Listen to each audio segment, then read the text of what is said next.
एक बार एक फौजी से एटीएम गार्ड ने पूछा कि भाई आप डेली आते हो और 100 रुपए निकालते हो, इससे बढ़िया आप जरूरत के हिसाब से एक साथ क्यों नहीं निकाल लेते।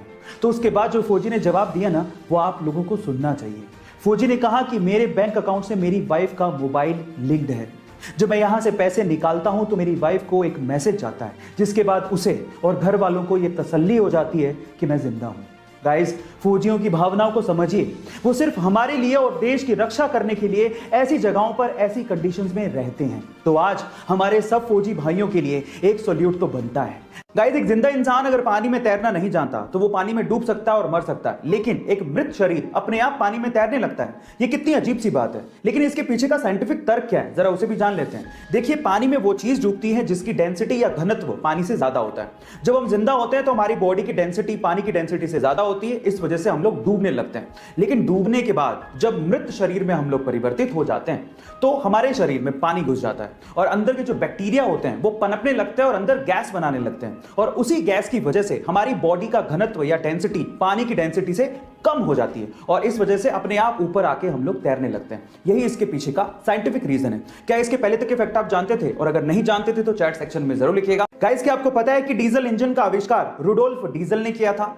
लेकिन अफसोस की बात यह है कि 1913 में रुडोल्फ डीजल ने सुसाइड कर लिया था, और सुसाइड का रीजन जान के आप लोग हैरान रह जाओगे। रुडोल्फ डीजल को यह लगता था कि जो डीजल इंजन का आविष्कार उन्होंने किया है वो बेकार है, फिजूल है, कभी काम नहीं आने वाला। सिर्फ इसी वजह से उन्होंने सुसाइड कर लिया था, बहुत जल्दी हार मान ली। अब 2018 की रिपोर्ट सुनिए। 2018 की रिपोर्ट के अनुसार पूरी ही दुनिया के 60% व्हीकल्स में डीजल इंजन लगा हुआ है। इसीलिए कहते हैं इतनी जल्दी हार नहीं माननी चाहिए। किस्मत का पहिया कब पलट जाए किसी को नहीं पता। आप लोगों के एग्जाम इंपॉर्टेंट हैं, लेकिन आपकी जिंदगी से इंपॉर्टेंट नहीं है।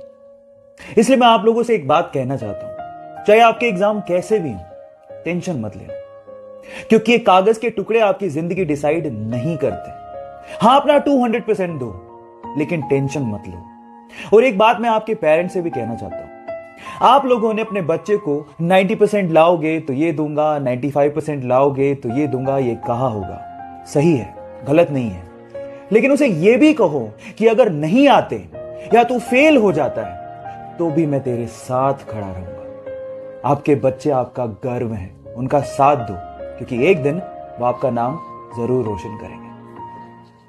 पंजाब के बठिंडा के एक छोटे से गांव से निकला हुआ यह लड़का, जो अपनी गायकी से उस्ताद नुसरत फतेह अली खान साहब की याद दिलाता है, रातों रात इंडियन आइडल 11 का खिताब जीत के सुपरस्टार बन गया। लेकिन यह सफर उसके लिए इतना आसान नहीं था। बचपन में ही ऐसे में पिताजी की मृत्यु हो गई। अपनी मां को और घर को सहारा देने के लिए उसे बूट पॉलिश तक करना पड़ा। बिना तालीम के उस्ताद नुसरत फतेह अली खान साहब के गाने सुन सुनकर उसने गायकी सीखी और उसके बाद उसने इंडियन आइडल में पार्टिसिपेट किया। लेकिन ये लाइमलाइट में तब आया जब आनंद महिंद्रा ने उसके एक वीडियो को ट्विटर पे शेयर किया। फिर उसके बाद उस बंदे ने पीछे मुड़ के कभी नहीं देखा और फाइनली इंडियन आइडल का खिताब अपने नाम कर लिया और अपनी मां का सपना भी पूरा किया। तो इस बंदे के लिए एक हार्ट तो बनता है। जब वो अपनी पहली सोलो मूवी रिलीज रॉकी का इंतजार कर रहा था तो उसके 3 दिन पहले उसकी मां का देहांत हो गया। वो अपनी मां से बहुत ज्यादा प्यार करता था। इस गम को भुलाने के लिए उसने ड्रग्स का सहारा लेना शुरू कर दिया, लेकिन ड्रग की लत ने उसे मार दिया। 2 साल तक ड्रग की लत को छुड़ाने के लिए वो यूएस रहा, लेकिन उसके बाद जब उसने कमबैक किया तो खलनायक जैसी मूवी में अपनी एक्टिंग का लोहा मनवा दिया। लेकिन प्रॉब्लम यही खत्म नहीं हुई। 1993 के बम धमाकों में अवैध हथियार रखने के चक्कर में उसे जेल भेज दिया गया। लेकिन फिर से जब रिहा हुआ तो वास्तव जैसी मूवी में फिल्म फेयर अवार्ड जीते और उसके बाद मुन्ना भाई जैसी मूवी में राष्ट्रीय पुरस्कार तक जीते। लेकिन प्रॉब्लम यही खत्म नहीं हुई। 2013 में अदालत ने उसे फिर से दोषी पाया और 5 साल की कैद की सजा सुना दी। इतने उतार चढ़ाव देखने वाले हमारे संजू बाबा आज भी अपनी एक्टिंग के दम पर बॉलीवुड में अपना एक अलग मुकाम बनाए हुए हैं। तो अपने संजू बाबा के लिए एक लाइक तो बनता है।